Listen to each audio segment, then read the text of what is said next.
أعوذ بالله من الشيطان الرجيم بسم الله الرحمن الرحيم وإن كانوا ليقولون لو أن عندنا ذكرا من الأولين لكنا عباد الله المخلصين فكفروا به فسوف يعلمون ولقد سبقت كلمتنا لعبادنا المرسلين إنهم لهم المنصورون وإن جندنا لهم الغالبون فتول عنهم حتى حين وأبصرهم فسوف يبصرون أفبعذابنا يستعجلون فإذا نزل بساحتهم فساء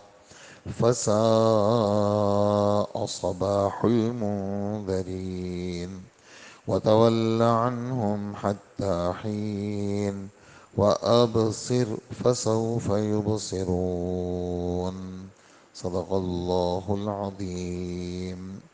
سورہ صافات کا آخری رکوع چل رہا ہے اور آخر ہے۔ آیت نمبر 167 سے لے کر 179 تک کی تلاوت آپ کے سامنے ہوئی ہے، اور آیت کا آیتیں تو زیادہ ہیں، خلاصہ اور تشریح کی بہت زیادہ نہیں ہے۔ اللہ جل جلالہ ایک بات فرما رہے ہیں یہاں پر کہ مکہ مکرمہ کے جو مشرکین تھے وہ حضور صلی اللہ علیہ وآلہ وسلم کے آنے سے پہلے وہ لوگوں میں ایک بات کرتے تھے۔ لوگوں میں کیا؟ یہودی عیسائی، چونکہ ان کی تجارتوں میں ان کی ملاقاتیں ہوتی تھی، مدینہ منورہ بھی ان کے گزرگاہ تھی، اور شام جاتے تھے، یمن جاتے تھے۔ گرمیوں کے اندر جب یہاں سخت گرمی ہوتی تھی تو یہ شام جاتے تھے، شام ٹھنڈا ملک ہے، اور جب یہاں جیسے دسمبر جنوری کا مہینہ ہو تو یہ لوگ یمن جاتے تھے، یمن گرم ملک ہے، تو وہاں جیسے ان کی ملاقاتیں ہوتی تھی۔ کبھی وہ لوگ بھی کچھ نہ کچھ ان کے ساتھ لڑائیاں ہوتی تھی، تو یہ اس وقت کہا کرتے تھے ان اہل کتاب کو، یہودیوں کو، عیسائیوں کو، کہ ہم میں اگر کوئی نبی آیا اور ہمارے پاس کوئی نصیحت نامہ آیا، پیغمبر آیا، کوئی کتاب آئی آسمان سے، بس ہم اللہ کے مخلص بندے بن جائیں گے، اور ہم اس پیغمبر کے ساتھ مل کر کے ہم تم سے لڑیں گے۔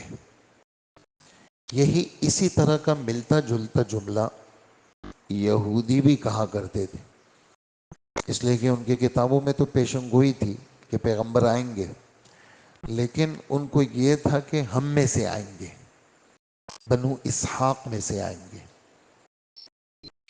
بنو اسحاق یعنی یعقوب علیہ السلام، ان کا ایک نام اسرائیل ہے، تو ان کا والد اسحاق ہے، تو ان کی نسل میں سے آئے گا۔ یہ ان کے ذہن میں نہیں تھا کہ بنو اسماعیل میں سے آئے گا۔ بنو اسماعیل مکہ مکرمہ، عرب والے، اسماعیل علیہ السلام کو یہاں لے کے آئے تھے، پھر زمزم نکلا تھا، پھر یہیں آباد ہوئے تھے۔ بنو جرہم قبیلے میں ان کی شادی ہوئی تھی، اور یہ پورا یہ جو نسل ہے یہ اسماعیل علیہ السلام کی ہے۔ تو جب آ گئے اللہ کے رسول، تشریف لے آئے، اور نبوت کا دعویٰ ہو گیا، اس پر پھر یہ منکر ہو گئے۔ انہوں نے کہا نہیں، اور اچھا یہ لوگ بھی دل سے سمجھتے تھے مکہ کے کافر یہ سچے پیغمبر ہیں، اس لیے کہ یہ والا جملہ ایک مرتبہ ابو جہل نے یہ کہا تھا، جب اس کو کہا کہ تم کیوں ضد کرتے ہو، تو وہ کہنے لگا کہ مجھے پتہ ہے کہ یہ سچے ہیں، لیکن نعوذ باللہ، لیکن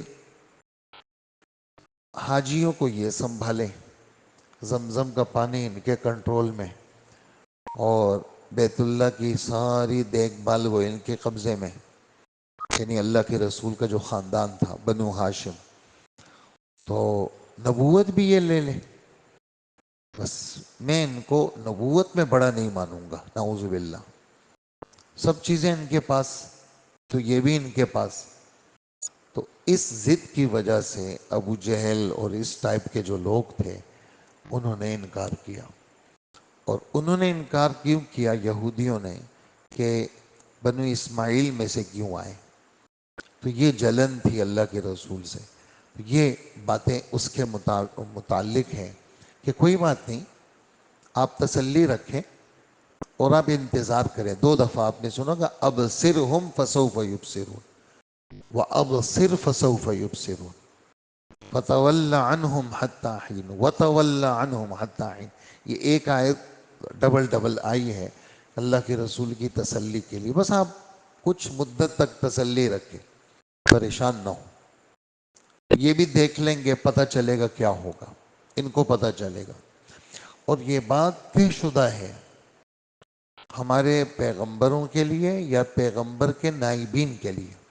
پیغمبر جن کو خدا نے بھیجا، پیغمبروں کے نائبین، ہم آپ سارے پیغمبروں کے نائبین ہیں، پیغمبروں کے نائبین، کیونکہ اب تو نبوت کا دروازہ بند ہے اور نبی کی باتیں آگے پہنچانا یہ اس امت کے ذمے ہے۔ یہ تو بھولا ہوا ایک سبق کہتے ہیں کہ بھی اس کو یاد رکھو، تمہارے ذمے ہے، آسمانی باتیں لو اور آگے پہنچاؤ۔ یہ والی اس وقت یہ سوچ ہی ختم ہو گئی کہ بھی ان باتوں کو آگے پہنچانا ہے۔ اس وقت تو یعنی اگر کوئی بہت دیندار ہے تو وہ کہتے ہیں بھی میری نماز پوری ہے، میں کیوں کسی کے پاس جاؤں؟ حالانکہ یہ بات طے شدہ ہے کہ یہ سبق ہر امتی کے ذمے ہے، چاہے کوئی بھی ہے، اور ہر حال میں ذمے ہے کہ اللہ کی بات کو لو اور اللہ کی بات کو آگے پہنچاؤ۔ یہ بات نبیوں کے لیے ہماری طرف سے طے ہے، کیا؟ کہ مدد ان کی ہوگی، ہمارا جو لشکر ہے وہ غالب رہے گا۔ یہ ہمارا جو لشکر ہے اس میں بہت کچھ چھپا ہوا ہے۔ ہمارا جو لشکر ہے کہ بھئی کلمہ تو پڑھ لیا اور پوری زندگی نفس و شیطان کے جال میں پھنسے ہوئے، تو یہ پھر ہمارا لشکر نہیں ہے۔ ہمارا لشکر تو وہ ہے کہ کلمہ پڑھ لیا، اپنے آپ کو شریعت کا غلام بنا دیا، تابعدار بنا دیا، یہ پھر ہمارا لشکر ہے۔ اچھا، غلبے کا کیا مطلب ہے؟ ہم تو دیکھتے ہیں یار ہر جگہ اچھے اچھے لوگ، بعض دفعہ میں قرآن کی آیت تو اب کی تھوڑی ہے، یہ تو ازل سے ہے اور لوح محفوظ میں لکھی ہوئی کتاب ہے، اور اس میں تو یعنی یہ تو آپ سمجھیں کہ آدم علیہ السلام سے لے کر قیامت تک کے لیے یہ جملہ ہے کہ ہمارا لشکر کامیاب ہے۔ تو ہم نے تو بہت جگہ دیکھا کہ کافر جیت گئے اور جو حق والے تھے وہ مغلوب ہو گئے۔ تو اس کا جواب یہ ہے کہ غلبے کا مطلب یہ مت سمجھنا کہ بس دنیا کے اندر سب کو تہس نہس کر کے حق والے ایسے ہو جائیں گے، یہ مت سمجھو۔ نظریاتی اعتبار سے تو کسی صورت میں حق مغلوب نہیں ہو سکتا، نظریاتی اعتبار سے، دلائل کے اعتبار سے ہمیشہ حق غالب رہے گا۔ اور کبھی کبھار اللہ پاک بطور امتحان کے کیا کرتے ہیں؟ حق والوں کو دبا دیتے ہیں۔ جیسے احد کے اندر ظاہر کے اندر کیا ہوا؟ شکست ہو گئی، 70 شہید ہو گئے، خود آپ بھی زخمی ہو گئے، یہ ظاہری نقشہ ہے، اس کا کوئی یہ مطلب نہ سمجھے۔ دیکھا کیسا ہم کہتے تھے، اس وقت کے منافقین نے مذاق اڑایا، ہم نے کہا بھی تھا مدینے میں رہو، کس نے کہا تھا احد میں نکلو؟ یہ جملے اس وقت کے کافروں نے بھی کہے تھے۔ لیکن اللہ جل جلالہ بعض دفعہ شکست بھی امتحان کے لیے دیتے ہیں، تربیت کے لیے دیتے ہیں۔ اچھا بھلا آدمی، دین پر چلنے والا، ہر گناہ سے بچنے والا، بسا اوقات اس کے حالات نازک ہوتے ہیں اور اس کو کبھی شک ہونے لگتا ہے، یار میں تو کوئی نافرمانی نہیں کی، یہ میرے حالات کیوں ٹھیک نہیں ہوتے؟ تو یہ اللہ کی طرف سے اس کو قرب دیا جاتا ہے ان حالات کے ذریعے سے۔ اور حضور صلی اللہ علیہ وآلہ وسلم کی باتیں ایسے موقع پر تسلی کے لیے ضروری ہے کہ آپ صلی اللہ علیہ وسلم فرماتے ہیں کہ اللہ پاک نے ہر مومن کے لیے جنت میں ایک درجہ رکھا ہے، اور یہ مومن عمل میں کمزور ہے، اللہ پاک اس کو بدنی کوئی بیماری لگا لیتے ہیں، اور یہ بیماریوں میں رہتا رہتا رہتا اللہ اس کو وہاں پہنچا دیتے ہیں۔ کبھی کبھی بدن میں بیماری نہیں لگتی، مال میں اللہ اس کو پریشانی دے دیتے ہیں، اس کو وہ جگہ دے دیتے ہیں۔ کبھی کبھی مال بھی ٹھیک رہتا ہے، بدن بھی ٹھیک رہتا ہے، بچوں میں کوئی مسئلہ ڈال دیتے ہیں، بچے نافرمان ہو جاتے ہیں یا بچے بیمار ہو جاتے ہیں، بس اس کو اللہ پاک کسی نہ کسی ذریعے سے غم میں رکھتے ہیں، ہر وقت یہ دل دماغ اس کا بے چین رکھتے ہیں۔ کیوں؟ اس کو جنت میں وہ جگہ دینی ہے، اور بغیر امتحان کے اللہ کی کوئی ترتیب ہی نہیں ہے۔ اللہ پاک خود فرماتے ہیں احسب الناس ان یترکوا ان یقولوا آمنا وهم لا یفتنون، سورہ عنکبوت 20واں پارہ، اس کی بالکل پہلی آیت، الف لام میم کے بعد، کہ لوگوں صرف لا الہ الا اللہ پڑھنے پر اور آزمائش کے بغیر تم جو ہے وہ آگے چلے جاؤ گے، نہیں۔ اللہ پاک ظاہر میں ایک امتحان لیں گے تم سے، اس پہ کون پاس ہوتا ہے۔ تو نظریاتی طور پر تو حق ہمیشہ غالب رہے گا، ہاں کبھی کبھار اللہ جل جلالہ مغلوب کر دیں گے، اس سے مذہب اسلام یا ایمان والوں کے یا اس آیت کے نعوذ باللہ غلط ہونے کا شبہ نہ ہو۔ یعنی یہ والی آیت کہ جی اللہ پاک فرماتے ہیں جی ہمارا ہی لشکر غالب رہے گا، وہی دیکھو اللہ ہی کا لشکر تھا، دیکھو کیسا، نعوذ باللہ لوگ کہتے ہیں نا دیکھو کیسے پٹ گئے، نعوذ باللہ، یہ بات، یہ جملے ٹھیک نہیں ہیں، اس لیے کہ غلبے کا کیا مطلب ہے؟ غلبے کا یہ مطلب ہے کہ ہر وقت جیت رہے گی، نہیں، آپ علیہ الصلوۃ والسلام بھی موجود ہیں، اور کیا کیا تکلیفیں آئیں۔ یہاں تک یہ جملہ ہے سورہ احزاب کے دوسرے رکوع میں، عجیب جملہ ہے، وہ کیا؟ وَتَظُنُّونَ بِاللَّهِ الظُّنُونَ، اے صحابہ تمہارا اللہ کے متعلق عجیب عجیب خیال دل میں آنے لگا۔ صحابہ حضور موجود ہیں اور اللہ پاک یہ فرما رہے ہیں، اور پھر ہنالک ابتلی المؤمنون، ایسے موقع پر اللہ نے امتحان لیا، ایمان والوں کو اللہ نے جھنجھوڑا، اور دل میں عجیب عجیب خیال آنے لگے۔ لیکن یہ بات بھی سن لے، یہ خیال تو بشری تقاضے سے آئے، کیا اس خیال پہ چل پڑے وہ؟ نہیں، چلے نہیں، اللہ نے دستگیری فرمائی، اور اللہ پاک اپنے خصوصی بندوں کو، خیال تو آتے ہیں، شیطان تو نبیوں کو نہیں چھوڑتا، شیطان تو نبیوں کو نہیں چھوڑتا، ہم آپ کون ہیں پھر؟ تو خیالات تو آ گئے، لیکن اللہ پاک نے ثابت قدم رکھا اور گمراہی سے اللہ نے بچایا، اور یہ اللہ کا فضل ہے کہ ایمان والوں کے دلوں کو اللہ پاک مضبوط رکھتے ہیں۔ یہ ہے ان آیتوں کا خلاصہ۔ اور آخری بات چھوٹی سی جو آخر میں پڑھی، کہ انہوں نے جب ان کو یہ کہا کہ بھئی ذرا صبر کرو پتہ چلے گا تمہیں، تو نعوذ باللہ یہ جملے بھی آتے تھے، اچھا پتہ چلے گا نا، چلو لے آؤ، جیسے بعض کافروں کے یہ جملے قرآن پاک میں ہیں، فَأْتِنَا بِمَا تَعِدُنَا، ہاں تم ہمیں دھمکیاں دیتے ہو، لے آؤ وہ دھمکی کیا ہے، نعوذ باللہ۔ جیسے ابو جہل ملعون اور اس جیسے لوگوں نے، نعوذ باللہ، یعنی یہ باتیں کبھی کبھار ایمان والوں کی زبانوں سے بھی نکل آتی ہیں، اور اللہ نے ان کافروں کی زبانوں سے نکالی اس لیے ہیں ہماری تربیت ہو، ہم نہ کہیں یہ باتیں۔ وہ کیا؟ ابو جہل جو ہے وہ جب بدر کے لیے نکل رہے تھے تو بیت اللہ کا غلاف پکڑا اس نے، بیت اللہ کا غلاف ابو جہل نے، کیا کہنے لگا؟ وہ آیت ہے 9ویں پارے کی، اللہ پاک فرماتے ہیں کہ اس طرح کے کافر ابو جہل اور اس قسم کے لوگوں نے کہا اللہم ان کان ھذا ھو الحق فامطر علینا حجارۃ من السماء، نعوذ باللہ، اے اللہ، یعنی آیت کا ترجمہ پیش کر رہا ہوں، اے اللہ اگر یہ پیغمبر، یہ قرآن، یہ سچ ہے نا، تو آپ ہم پہ پتھر برسا دے آسمان سے، یا ہمیں جو ہے وہ سخت عذاب دے دیں۔ تو اللہ نے اس کا کیا جواب دیا؟ بڑا عجیب جواب ہے۔ اس کا جواب یہ ہے کہ اللہ پاک کبھی بھی ان مکہ کے کافروں کو ختم نہیں کریں گے، آپ کی برکت سے جب تک آپ ہیں تو ہم ان مکہ کے کافروں کو ختم نہیں کریں گے، اور اگر آپ چلے گئے، مکہ والے باوجود اس کے کہ کافر ہیں، جب تک یہ استغفر اللہ استغفر اللہ استغفر اللہ کہیں گے پھر بھی ہم ان کو عذاب نہیں دیں گے۔ اندازہ لگائیں، یعنی علماء لکھتے ہیں کہ یہ جو استغفار ہے نا، یہ شرک کے ساتھ بھی نفع والا ہے۔